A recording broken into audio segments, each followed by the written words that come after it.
Hey there, Dr. Nicola here. Welcome to part 3 of my Down and Dirty Truths About Chronic Lyme series. Today, we are going to talk about why an infectious disease doctor may be the very worst doctor you can see about chronic Lyme. So it seems intuitive, right? We know that Lyme is caused by a bacteria called Borrelia burgdorferi and all its friends, Bartonella, Babesia, and the other co-infections. These are infections, yes. And when we have infections, we need to go see a doctor. Yes. And so when you need to see a doctor and you have infections, what kind of doctor do you think you'd want to go see? I would say at first response, an infectious disease doctor, right? Doesn't that make sense? And you think that infectious disease doctors are going to be able to identify your problem and give you treatment and make you feel all warm and fuzzy about it, and it's going to be great. Well, I'm here to tell you that the majority of times that is not how it goes down. And I'm sad to say this. I really am. I'm very sad to say this. And disclaimer, I'm not saying that infectious disease docs are not good people. I'm not saying that they can't help anyone. I am making a generalization here, and there are some infectious disease docs that are treating chronic Lyme, and all power to them, and huge kudos and respect to them for doing that. But the rest of them are not. Best case scenario is they would be able to help you and provide you some treatment. That happens occasionally. Next best case scenario is they say, look, okay, I just don't know a lot about this. I'm not the best person for you. But here's what we get the majority of times. I have patients who are ridiculed. I have patients who leave the office in tears, their office, not my office. I have patients who are told that they need a psychiatrist, that they don't have Lyme disease, that chronic Lyme disease does not exist. They get yelled at. It's horrific. So there's a reason for this. It's not that they're bad individuals. I'm sure they're quite wonderful individuals. The reason that this happens is because of the stance of the Infectious Disease Society of America. Okay, I'll call it the IDSA. The IDSA has a very strong stance that says that chronic Lyme doesn't exist, that all Lyme infections are treatable with 14, 21, maximum 28 days of antibiotics. Okay, now that is going to be another topic in this series, so stay tuned for that. But what I want to express today is that Infectious Disease Society of America believes that if Lyme exists, and they do believe in acute Lyme, but it's treatable with like 14 days of doxycycline. Okay, and that's going to eradicate all the bacteria, all the infection. So their view is anything that exists beyond that short course of antibiotics is what they call post-Lyme sequelae, which if you read their treatment guidelines, kind of means it's all in your head. Okay, and I've had many patients told that by infectious disease docs. It's psychosomatic, it's stress, it's anxiety, you're depressed. Okay, so their whole position, and it's given rise to what we call the Lyme wars, right? So their position is there is no such thing as chronic Lyme. Therefore, they're not going to treat chronic Lyme because they don't think it exists. Yeah. So when you walk into their office, I've been sick for 10 years. I've got a positive test for Lyme. Maybe they'll give you 14 days of doxycycline and then they'll be like hands off after that. Or they'll tell you it's something else, or they'll just, kind of like blow the whole thing off.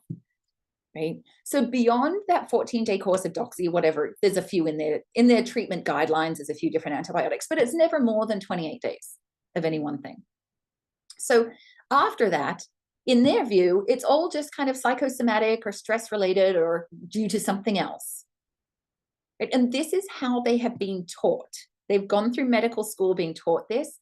This is like it's institutionalized in them. Right? So the IDSA is not your friend as a person with chronic Lyme. And by default, the trickle-down effect is that the infectious disease doctors are unlikely to be your friend as well. And so I am trying to save people from the horrific experience that may be a visit with an infectious disease doctor who can be, downright rude, hostile, arrogant, and just being like, categorically, you don't have Lyme disease. Even with all these positive test results from good labs, or even a positive test result from LabCorp, or whatever, categorically, you don't have Lyme disease. There's no such thing as chronic Lyme, right? And it's soul shattering for people who are trying to get help, and maybe trying to get help through their insurance system. Imagine that. And so it's just soul destroying. And I've had so many patients, they almost have like medical PTSD from these kinds of experiences. Okay, so recognize that Infectious Disease Society is putting out those standards of care. They're putting out their treatment guidelines, and they're insistent that there is no existence of Lyme outside of that. Right? Then we've got the ILADS group, the International Lyme and Associated Disease Society, who is the group, the society that does believe in chronic Lyme. And so all us, I'm an ILADS member, have been for many, many years. We're all in the crew of, yes, there's chronic Lyme. Of course there is. Like, how can we help people? And they actually have their own treatment guidelines. So the Lyme Wars is kind of this like group of this battle between the IDSA saying there's no chronic Lyme, ILAD saying there is chronic Lyme, and all the poor hundreds of thousands of patients getting lost in the middle, right? Because of politics. So it's really horrific. I wish it wasn't so. This is also the reason that some Lyme docs, like on the ILAD side that treat chronic Lyme, get under a lot of scrutiny because of this dichotomy, and because the Infectious Disease Society of America says these are the treatment guidelines for Lyme, and anyone who's going outside of those standard treatment guidelines, for example, a naturopathic doctor or medical doctor who's Lyme literate prescribing longer term courses of antibiotics, it's a little dodgy, it's not easy. And that's why we've lost some of our top Lyme docs, because they have come under scrutiny, and some have even lost their license, and some have had to fight hard for their license. So that's the environment we're dealing with here.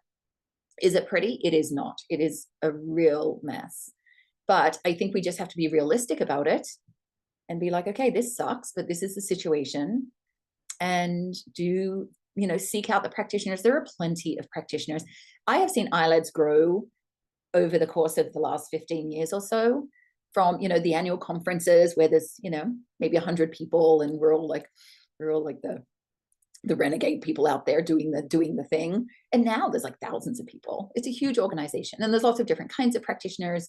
And so, they have a referral list. So if there's something for you to get from this, it is, if you are looking for a Lyme literate practitioner, ILADS does have a referral list.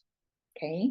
So one, you could come see me. I work with patients around the world virtually. But if you are looking for a Lyme literate practitioner in your area, go to ilads.org, and they will provide you with some practitioners in your area that are members of ILADS. And if they're members of ILADS, they are not going to laugh you out of their office for saying that you have Lyme or you think you have Lyme. Okay. They're the people that you can trust. And so it's a great resource. Not everyone knows about it. Some people are like, again, Googling away Lyme physician wherever they live.